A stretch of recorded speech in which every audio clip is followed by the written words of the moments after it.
Hey, Black Warrior, this Scatterman. So I'm in transportation, right? And I have access to reefer trucks, dry vans. Um, do you guys deal with California in any way? Do you guys transport to out west? I don't encourage it for us for produce because we need to buy it locally where it's grown. Since I grow organically and the folks who I partner with grow organically, it's not going to hold up going very far over a long distance to go through distribution. If there was a direct way to know that we could get the food in a timely manner and it still be healthy, then yes, we would consider that. But I will say this, and it's probably moving into the cannabis space, because we are a new state for medical cannabis. Obviously, we have to get our mothers and our clones from the West Coast. And so that form of transportation is something that's necessary through our co-op because it's called vertical, which means we not only grow, we process, we transport, and we sell and we transport through that type of business. And there's several coming on board. Having access to our own distribution through trucking and having those reefer trucks is paramount. So today, I don't necessarily have a market that's open to um, from us to actually be able to support it. But there are absolutely organizations who are into that lane, and shortly we'll be moving into that lane as well. So yes, there's a lot of room. But what I would encourage is for us as a people to not just run trucks for other people, but we need to figure out how do we cooperatively own these distribution models so that our truckers not only are running these lanes, but also are profiting not just from them running the lanes, but owning part of the corporation. That's my model for everything.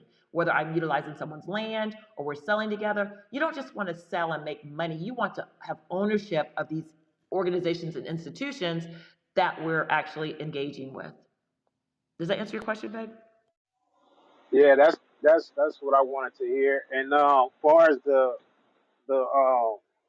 what you getting from California, the cannabis you getting from California, you got transporters already? Yeah, so we bought five 53, I think they're called 53-foot reefer trucks.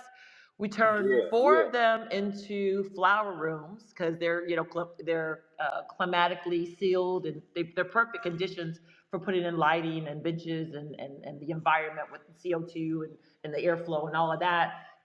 We made the permanent buildings in our grow facility. The fifth one we have outfitted to be able to transport because it is licensed, it is secured, everything goes through the FBI, CIA, Alabama Department of whatever. Everybody under the sun is like got their microscope on us. We're under a microscope. We have our own. We handle that ourselves. But that's just for now until this market can stabilize. That's sort of how we're running it. And we also are now moving into other states like Kentucky and some other new market states where we'll be expanding. So just, 5 years ago, I wasn't even here. And 5 years later, look what we're talking about and what we're doing. And I promise you, it won't be 5 more years before folks like yourselves and others who already are doing what you're doing, and we need to link up and tap into that expertise that we're going to be able to really do some things together.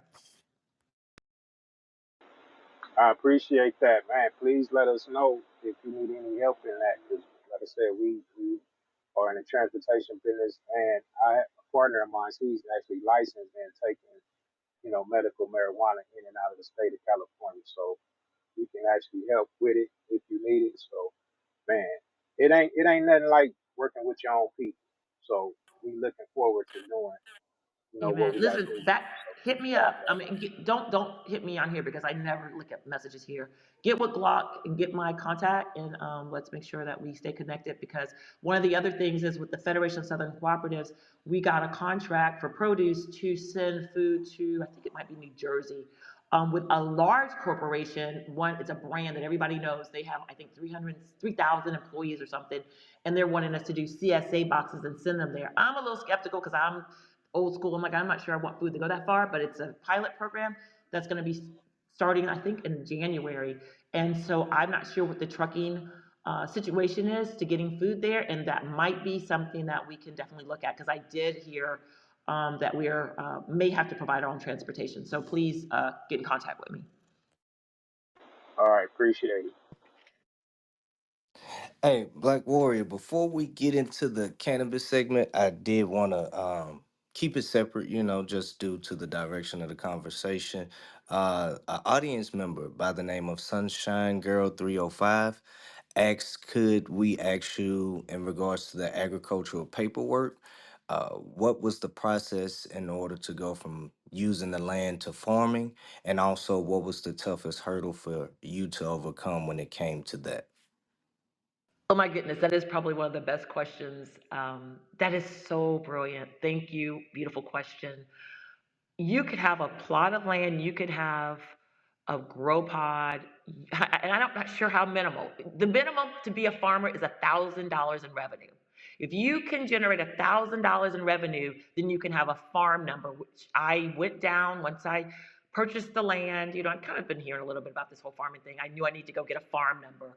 I went to the Farm Services Agency, the FSA office here in Alabama in my county, and I showed up and I said, hey, I have land, I'm a farmer, and I need a farm number. Well, if you know anything about the South, and maybe you do, maybe you don't, some of it's true, some of it's not, some of it's changed, some of it hasn't, but I don't care what they say. I am I'm tenacious, a bulldog, matter of fact. And no is never an option for me. I don't care who I'm standing before. So when I went in, they kind of hem hawed and said, okay, we're going to give you a farm number. But in the meantime, what they did, which I didn't understand, was they gave me my great grandfather's farm number. My farm number is like 1855 or something like that. My great grandfather's farm number is 988. It's one of the original farm numbers from way back 100 and some years ago. And then when I tried to codify it, because I knew I could probably, when these discrimination cases and stuff, I could actually uh, file for them under my great grandfather from my family. They said they couldn't find it, but I do have the email, so I have documentation of that. But for this message, the message is this: if you grew mushrooms in your basement, if you grew mushrooms in a room in your house, if you grew tomatoes in a room with grow lights, you could be a farmer. You could go down and get a farm number. And that is supported through urban agriculture. So there is really no minimum. It's a dollar minimum. My biggest hurdle is mindset. Always trying to limit what the art of the possibility is. Because I can assure you, and I've done this for others, and I'm now doing it for myself, if I can think it up, because I am an ordained person, an ordained mind. You're an ordained person, ordained mind. When we yield ourselves to the spirit that lives within us, when we yield ourselves, we become ordained. And a lot of those thoughts and things that are creative and far fetched, they're downloads. They're ideas that are given to us. They're granted to us. And if we research them and start just asking questions, then those solutions come. So this didn't just all of a sudden, I was just on this multi-million dollar path. It started with one picking a hole, picking that like a thread on a shirt. You kind of pick that seam and then it kind of breaks open and it becomes sort of a hole or whatever. Next thing you've broken loose from it. That's what this is really about. So my hurdle was my mind. All right. The mind is powerful. Whether you use it in a positive way or a negative way, be mindful of your thoughts because those are the words that you're going to speak, and the words that you speak are going to follow suit with the actions that you take. So I am definitely with you on that one. And, like I said, let's get into the cannabis hemp marijuana business. It's quite a few smokers in here, maybe a couple growers. I do know AP has some information as well about this lane, so I definitely want to learn and take notes on this.